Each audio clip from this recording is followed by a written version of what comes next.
Hello and welcome to your weekly Global Conflict report. In this report, I cover the political happenings in both Global Conflict 1 and Global Conflict 2 in Stronghold Kingdoms.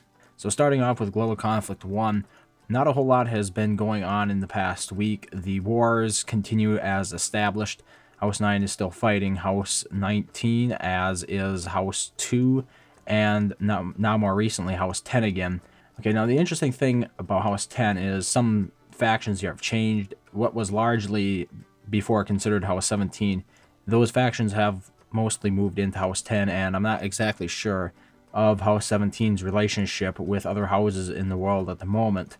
They might have branched off and become an independent house, or they might actually be acting in a sister house capacity to that alliance of House 9, House 2, and House 10. Now you will notice that House 19 has made some notable gains here in especially Alaska, and it looks like they're putting some additional pressure on House 9 in Canada. You can see more House 19 players moving in, and that's probably to be expected, as I think they are sort of wrapping up their campaign in Africa. The majority of Africa is now owned, of course, by House 19 or their sister houses.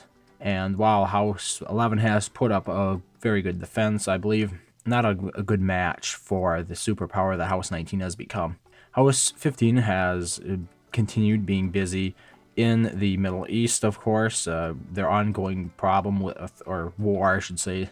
Apparently, according to the House Marshal, the current House Marshal of House 15, they appear to have some rather personal issues with the leadership of House 1, due to them being untrustworthy diplomats or something to that effect. I really didn't get all that invested in it, but House 1 continues to be the focus of House 15's ire.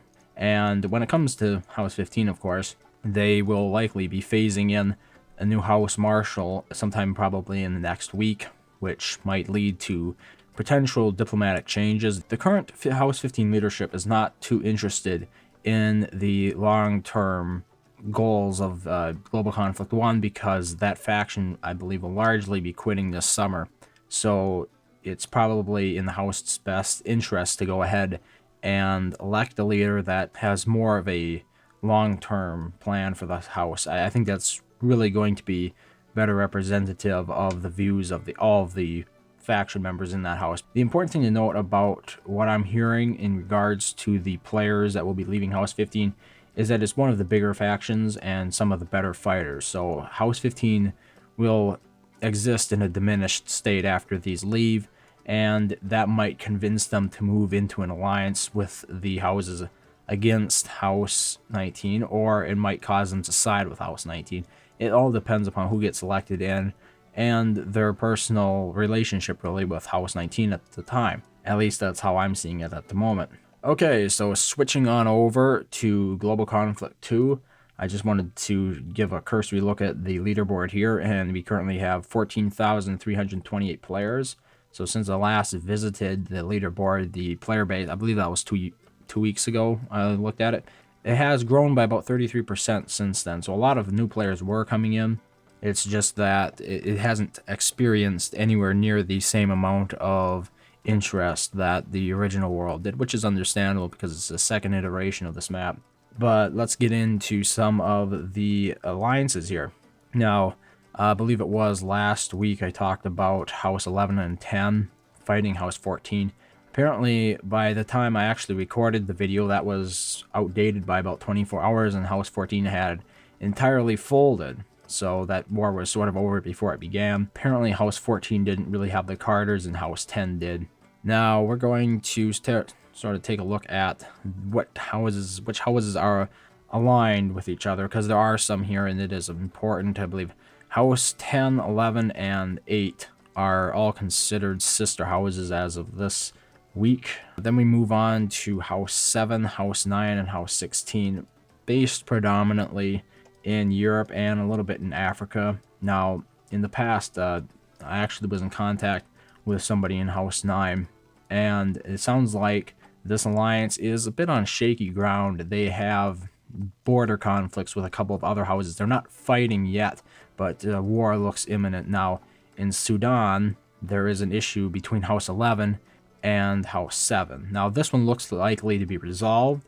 House 7 might be pulling out of Africa, and House 11, I think they're largely amicable towards working out a resolution. However, when it comes to House 2 here in Europe, in Central Europe largely, it is looking very likely that a conflict will break out because House 9, 7, and 16 wanted House 2 to surrender, especially Sweden. And that's pretty much not going to happen, I think, on House 2's watch. So that will likely spark a conflict between those two houses. And House 2 is pretty big, you know, when you compare it to the other aligned houses. With the help of House 7, House 9 might be able to defeat them.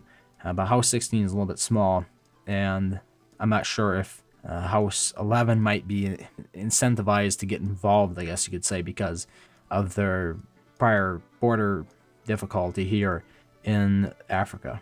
In regards to House 18, largely based in Central and Lower Africa, and Southern Africa, I should say, they, I believe, are still on their own, but they have signed a non-aggressive pact with House 7, which was part of the House 7, House 9, and House 16 alliance. Probably more interesting, though, is what's going on over here in Russia. Now, I actually got in contact with a player in that house, and it looks like they are fighting.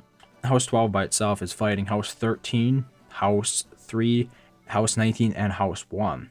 Now, if you recall correctly, House 1 is the Global Conflict 2 equivalent of House 19, and they have grown rapidly in terms of territory in the past week. So House 12 might actually have its work cut out for it right now at this moment.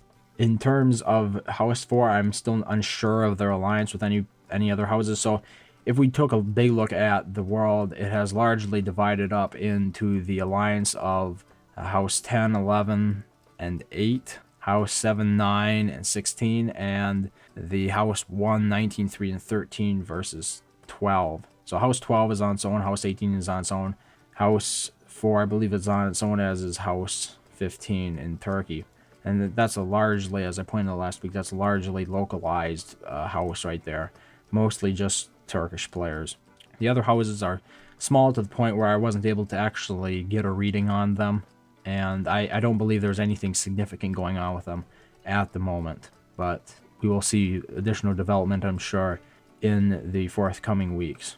Now, obviously, Global Conflict 2, as I pointed out, is less competitive. I believe that will be the trend here. And if we look at the actual highest ranking players, only 2 of them have reached the rank of Prince by day 18, which is relatively slow when you take into consideration the fact that within about 2 hours, I believe, we had a Crown Prince on the Global Conflict 1 due to the amount of cards that this player had farmed up from Rise of the Wolf. It had a lot of chivalry cards. So definitely, in terms of the top ranking players, there's certainly a reduction in the overall speed at which they grew. I mean, 18 days to do, but it still is underperforming compared to what happened in Global Conflict 1. You know, that one player was a Crown Prince by hour 2, and we're on day 18 and still no Crown Princes. So hopefully that this will allow players more time to gear up for war, I'm thinking, because it isn't nearly as competitive for the players that aren't playing a lot of cards, and I'm hopeful about that. But so far, I have to say, the alliances have not been disappointing. Now, you could say that the House 10 and House 11 and House 8, House 10, 11, and 8, that alliance is a little bit large, but overall, we see 3 really big houses. The house, what I'm going to be calling House 1, House 10, and House 12. All of these are very big players in terms of the land they hold. Now, I understand House 12 here in Russia does not actually hold much land when it comes to controlling political points. You know, it's a little bit misleading, the amount of land they control, because there aren't as many king seats there as compared to something here in Europe and Africa, Central Africa especially, the Sahara. The top 3 houses, 2 of them are actually in the same alliance, but I'm going to say the top 3 alliances actually differ from one another, and 2 of them are in conflict with each other, are House 12 and House 1 are fighting, and then there's House 10. So I think there's some significant difference there among the top 3. So while you might not actually have skirmishes on a local level, there should at least be some competition between these 3 houses for the control of the world overall. And that could actually be something to look forward to from people maybe retiring from Global Conflict 1 due to the summer hiatus that a lot of players are apparently interested in. If you happen to live in the Northern Hemisphere, you know, summer is rolling around, and a lot of players that play the game actually live in the Northern Hemisphere. I understand people from Australia don't, but you know, compared to the Southern Hemisphere, the player base of Stronghold Kingdoms is largely located in the Northern Hemisphere. So if you're looking for some action, possibly outside of Global Conflict 1, politics here in Global Conflict 2, not quite as exciting as the start of Global Conflict 1, but they are shaping up, I think, quite nicely, and that could be a nice diversion for you. Thank you for watching very much, as always, and if you have any information you believe would contribute to the overall accuracy or quality of this report, I encourage you to get in contact with me in-game in either Global Conflict 1 or Global Conflict 2. Stronghold Kingdoms. What will you fight for? Play now for free.